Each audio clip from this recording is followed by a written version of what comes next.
Hello and welcome to Busting Silos to Increase Employee Engagement. My name is Barry Williams and I'm joined today by my colleague Sarah. Hi everyone.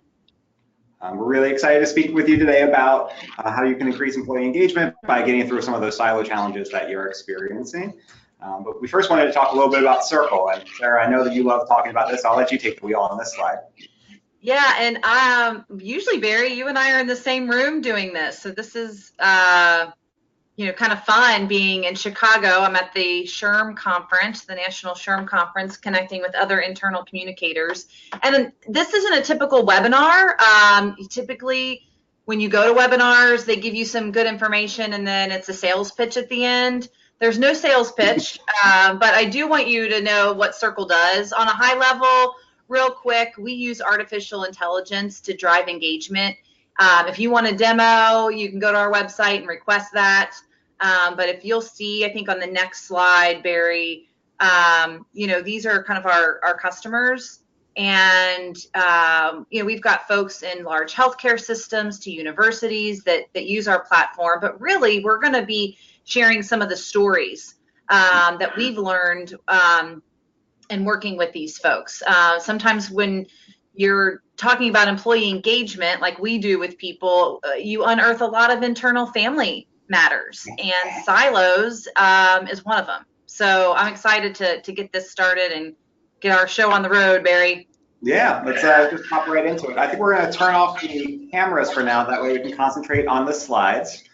So I wanted to start off with some of the common silo causes that we've been seeing a lot in those conversations that we have with our customers here at Cerkl, but also through research and speaking with a lot of you out there as well. So the first one is a conflicted leadership team. We've seen this quite frequently, both with those customers and just through work experience.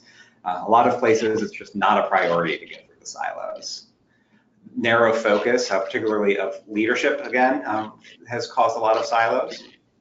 And then lack of ownership over organizational goals, lack of knowledge, and then finally lack of communication.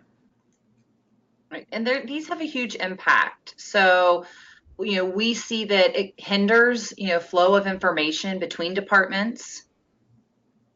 There's a false sense of competition. We're going to be talking about this undercurrent that then happens between the different departments. And then there's a demonstration, kind of a lack of trust in the organization. So, the impact on this is great. So we felt like it's worth to kind of have a 30-minute conversation today to really talk about what can you do to start to lessen the impact of silos and to start busting silos. Exactly. And so that's a little bit of scene setting. And then these are the silo challenges that we're going to be addressing today. The first one is realizing new initiatives. So we're going to help give you some tips on getting new things off the ground, how to source stories from across different departments. And then finally, one that we're very passionate about is building culture. So realizing new initiatives. The first one is creating a unified leadership team.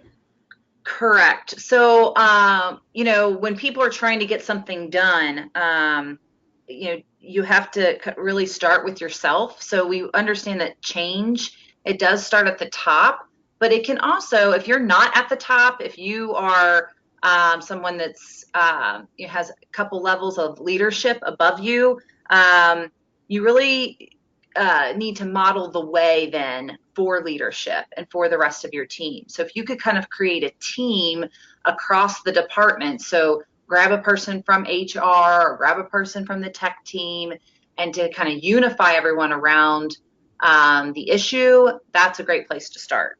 Definitely. And to prepare for today's webinar, we actually reached out to a lot of thought leaders in the industry and heard back from David Koster of Team Learning Services. And he had this really great point that a good manager would recognize where the bottlenecks are and put steps in place to free them. A very effective method that he pointed out of doing this is to create workflow charts that include all stops along the way to getting that piece of work completed. That will help show you where there's some overlap and help you with like up and downstream impacts. So that's one really great tip. And then leaders model change and collaboration. We also heard from Laura McLeod from the Inside Out Project, and she said that leaders need to model and encourage collaboration among teams. So the way to do this, which is listed on the slide, is to identify a need, determine the purpose, and then model the behavior like we were discussing earlier. This is one thing that we would uncover, again, working with our customers, is that you've always got that naysayer, right? That person that doesn't see what you see. You know, we love that we attract kind of the unicorn in the room. So we've got someone who's an innovator and they want to make a change or they want to do something. And then again, you've got that person. So if you can appoint the one who you might think might be the biggest naysayer to lead the change and meet with them first, that'll help move things along a lot more quickly when you're trying to get a new initiative up and running. Yeah, one thing I really love about this point is that the naysayer, once they're converted, knows what the arguments against the initiative are really well because they once felt them. So then he or she's able to help bring other people on board who might have similar hesitations when you're starting that new initiative. And a really good first step for all of this is to define the problem. It's really easy to notice that there is a problem with the culture of your organization, but it's a completely different thing to know what it is. So before you can go removing the silos from your organization, you need to figure out what's causing it. This will make your efforts much more likely to succeed as you move forward with making your organization run more smoothly and have a better culture. Well, and I want to make one quick point before we hop to this define numbers. On that define the problem, we our offices now have changed, but we've for a long time been at the Center for Innovation at Xavier, and they do great design thinking classes. And one of the first parts under empathy is how they define the problem, and they communicate that problem by using 3 words: how might we, and then they insert the problem. So I think that's another good little tip, that when you are facilitating to define the problem, to put the words how might we and then insert what it is that you're trying to do to start to facilitate the conversation around the problem. That's great. On the aligning with the numbers, right? So typically what we're doing is we're working with the internal communicator, and they want to go to the tech team and get the software approved or whatever it is and get it done. And so one thing we coach folks on doing this is, if you can have data, hey, X% of our employees are disengaged, how might we, and then insert the problem, is a better way to kind of bust through those silos and ask for help instead of just saying, hey, we went ahead and we think this is the problem and we want you to approve it. If you can use data to do that, I know that we also reached out to Carrie Sullivan with Culminate Digital Consulting Group, and she talks about that doing this, busting through silos, really refocuses the organization on away from the individual, kind of the individual employee, towards the customer and how the customer might feel and the empathy there. So use that data and align your numbers. Yeah, I love that function, Carrie. It was really helpful. I also think the data helps to complete the puzzle. So you're going to show leadership how everything fits together, data being part of that, and how your team will then benefit from the change. So show them where you're going with all of this, and you'll have a lot more buy-in for busting the silos. The other thing is to frequently communicate early and often. So, and even if you don't know something, make sure that you say that, right? In the process as you're going through, hey, here we are, no, we don't have any new news, this is what's happening. So yes, I found it very troubling at previous jobs where there were major changes, but then just slow trickles of information, and that just leads to the entire organization basically running off of rumors, and it's not a good way to keep everybody moving in the same direction and creating positive change. I also am a huge fan of creating networks. It's kind of reframing the problem of busting silos into one of creating networks. And a great example of this is at the same job that I was just mentioning. There were a lot of silos, a lot of small departments doing independent work. and not necessarily leveraging the expertise, skill sets, resources of the other departments in the organization.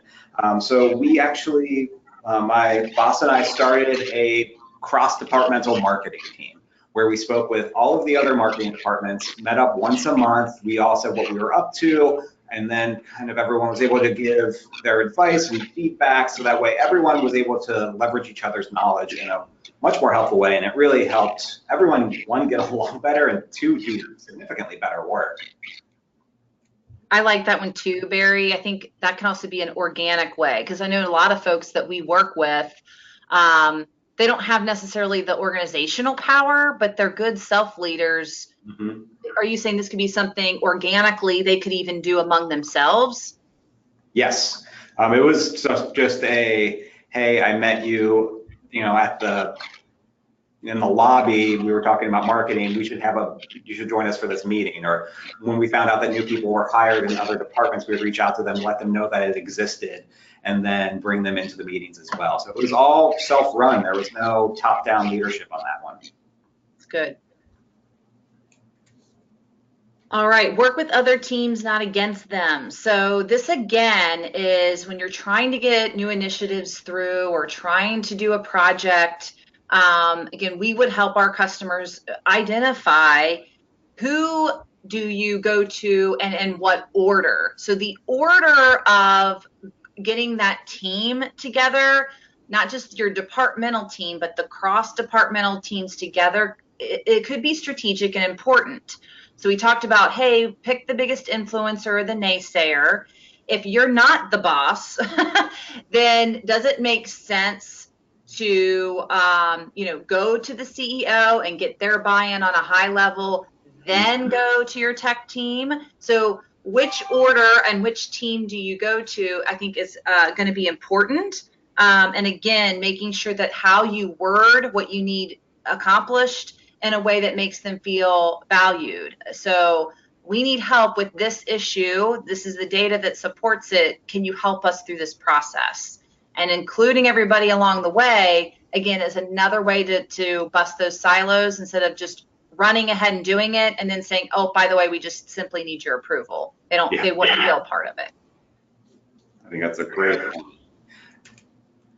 And then I know a lot of internal communicators and employee engagement professionals, part of their job is to find those stories that are showing the culture that help move forward the initiatives and create a better working environment for everyone in the organization. So we're going to go over some of the tips that we found have been very effective in what we do and also working with our customers.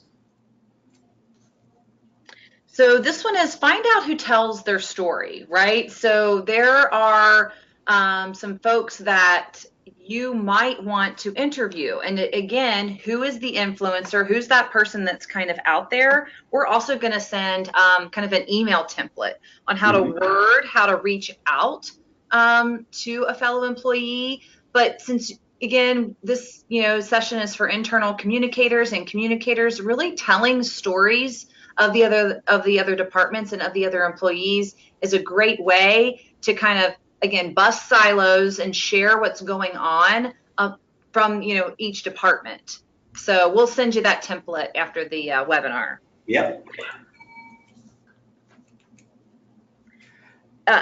The other thing on this one is meeting other people. Barry mentioned this, but I think we want to hit on it again, that meeting other employees will also help you keep your finger on the pulse of what's going on, in the culture. So ask other communicators, right, to lunch, asking folks from different departments of what's going on. It's just another way for you to kind of, again, be that self-leader, and to the process of meeting other people and wanting to tell their story also promotes kind of goodwill, which is going to lead, I know, to the last part of our webinar, which is culture, which is coming up in a couple slides. Yeah, I think an important kind of result of the meeting other people is it kind of puts the employee engagement professionals at top of mind with the other people in the office. So they may not know right now that, hey, I'm going to this conference and I'm going to be giving a presentation. They may not know that let you know that they're going to be doing that. So if you can be more top of mind, they'll be more likely to share information that will be useful for you in your day-to-day job and make everyone else in the organization more aware and more engaged with the other departments. Yes. And then this one's a nice way of passively doing that as well. If you can put together lists of key employees and their social media presences, you're able to just see what they're talking about, see if they're mentioning that. Let's say you have a colleague named Linda and she's about to win an award for her awesome PR work. This could be a great story to share with your employees, and you're aware of it. You can get more information by clicking any links that she shares. So that way you can share Linda's success with everybody. You can also set up news alerts, staying up to date on your company's daily news, on their leadership news. Again, we're going to be sharing an article if you don't know how to do this. These are also great story starters, right? Hey, I saw where your department won this award, and now, again, you can kind of reach across those departments to be able to share, other departments' success. And this would also, I'd go back to Barry's point of this email social news. Those are also great lead-ins to get another follow-up interview or a story from your employees. That's a great point. And then I think asking powerful questions, that's really what you're going to be wanting to do once you find out about these stories, once you're able to sit down with your colleagues. So here's just a few examples, but in a conversation with Sarah, I think she summed all of these next points up really well, where she just said, pretend like I'm your grandmother. So how would you describe it to your grandmother? Is a great way of getting people to really get to the heart of the matter. But here are a few of them. What is your motto or personal mantra? What gets you out of bed in the morning? How would you describe your job to a child, which is similar to the grandmother example? What are you currently working on? What will your job look like in 5 years? I like that question a lot because it's a great way for people to think more about what they're doing, how their contributions are going to affect the company, and what the future may look like. What made you join the company is the final one. And I'll add one more to that, Barry. Yeah. Sometimes just saying, tell me more about that. Nice. Is a good follow-up one. And I would also, say that there's lots of powerful questions too that can help facilitate, conversations. Again, starting things with how might we. So really think about if you want to do a new initiative, or if you want to bust silos, really think about your words and choosing them wisely and getting better answers and better outcomes, from your fellow teammates. Very cool. Thank you. And this is the part of it for us. It's the building culture. Yes, and culture, the best way I can describe culture, I mean, there's thousands of books on this topic, but it really comes down to how does the office feel when an employee is there, however it feels to work in your environment is the culture. So here are some tips that we've used ourselves at Cerkl and that we've seen our customers and colleagues use that we really like are our favorites. So this is actually us. This is the Cerkl team, or at least a portion of the Cerkl team. That guy in the glasses in the background is me. Actually, it's Sarah and I right in the middle. Yeah, here we are. This was a recent paintball event that we had where we brought everyone together. It was just a nice opportunity for us to have fun, celebrate all that we've accomplished over the last year, and really just have a nice, fun day. But this one's really important. The learning doesn't stop at the event. Right. So we did the paintball event. We let our employees vote on what kind of event they wanted. Paintball won. And so another of our employees had a lunch with actually her old professor and was talking about the event. And out of that unearthed this conversation that everybody operated at the paintball event, kind of how they operate at Cerkl. And so I thought it was such an intriguing conversation because sometimes I'm always the one that's trying to plan leadership events and to be talking about all this stuff. And I thought, you know what, I'm not going to do anything about the paint. Let's just go have fun, right? But it was such an interesting way to really think about the paintball event. We are going to, at our next team lunch, to kind of analyze our work styles among the different departments, because we all do operate very, very differently. And if we can use the paintball event as a lighthearted way to talk about like awareness of how we work, self-awareness, and to promote other departmental awareness, I think is a really fun, healthy way to do that. And it will dispel that undercurrent that we were talking about before. So if you, as the internal communicator, can facilitate the conversation around a lighthearted, fun event using humor, but yet to really have those honest conversations about how each of those departments work and how it makes people feel, I think is a really healthy way and a great role for the internal communicator to play. Definitely. This is a powerful exercise, in my opinion, just defining your values. I found this prompt from Forbes. By defining your values, you're putting to words what is most important to your company. Once you come up with a consensus, you can then begin to work towards reinforcing those core values and all that your company does, and use the tips that we have explored and are going to explore to drive the point home. I generally would think that 3 to 5 is the way to go. Once you get too many, it's hard to then start reinforcing that core message. Show appreciation. Again, I'm going back to our friend David Koster from Team Learning. He also talks about showing appreciation in ways of encouraging and sharing ongoing projects and successes. One thing we do at Cerkl on everyone's birthday, instead of bringing cake and cupcakes, we put the person in the center of the room, and everyone goes around and mentions one very, very specific thing that person did and how it made them feel so great.